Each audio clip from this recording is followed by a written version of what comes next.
Bharat rail নিয়ে যাবে। আজকে ভারতকে আমরা ট্রানজিট দিলাম কেন তার নিয়ে আপত্তি। ট্রানজিট অলরেডি দেওয়া আছে। ইসে থেকে ত্রিপুরা থেকে বাস চলে আসে ঢাকা, ঢাকা হয়ে কলকাতা পর্যন্ত যাচ্ছে। কি ক্ষতিটা কি হচ্ছে?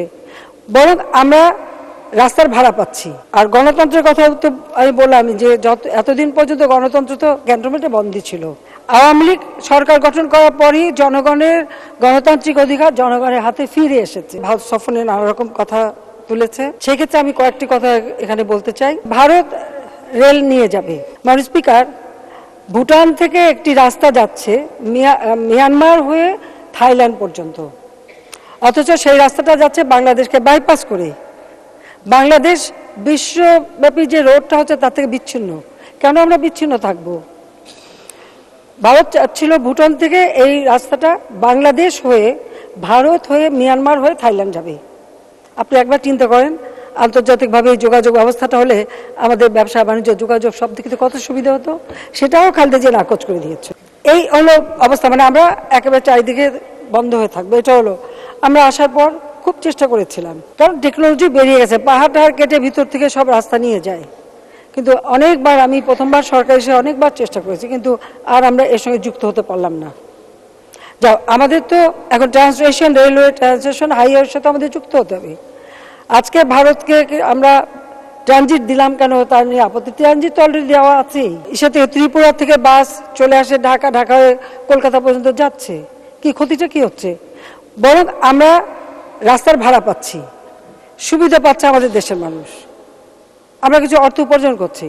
আমরা আসামের নুমালীগড় থেকে পাইপ লাইনে তেল নিয়ে আসছি, পার্বতীপুর ডিপোতে সেই তেল আসছে। আমরা এখন এটাকে নাটোর পর্যন্ত নিয়ে আসব। কি ক্ষতিটা কি হয়েছে? বরং আমরা এই তেলটা সস্তায় কিনতে পারছি। আমার দেশের জন্য, আমার ওই অঞ্চলের মানুষের আজকে তাদের চাহিদা আমরা পূরণ করতে পারি।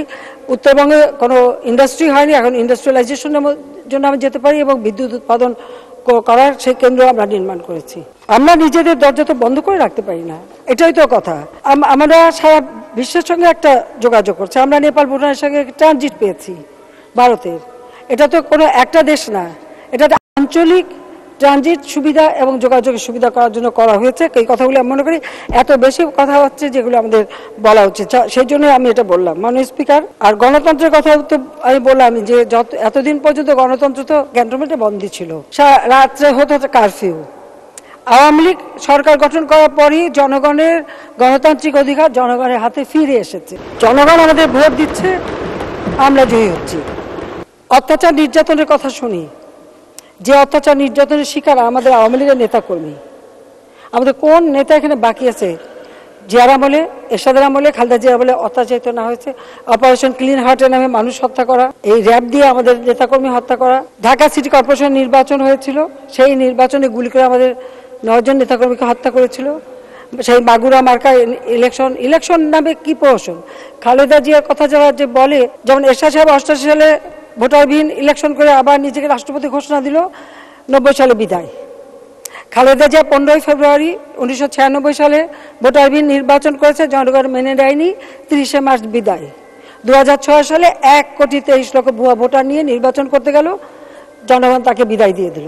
হ্যাঁ, তারপরে এখানে এমার্জেন্সি ঘোষণা হয়েছে, সেই নির্বাচন বাতিল হয়েছে। ভাগ্যিস বাতিল হয়েছে, কারণ 2001 থেকে 2006 দেশে কি ছিল?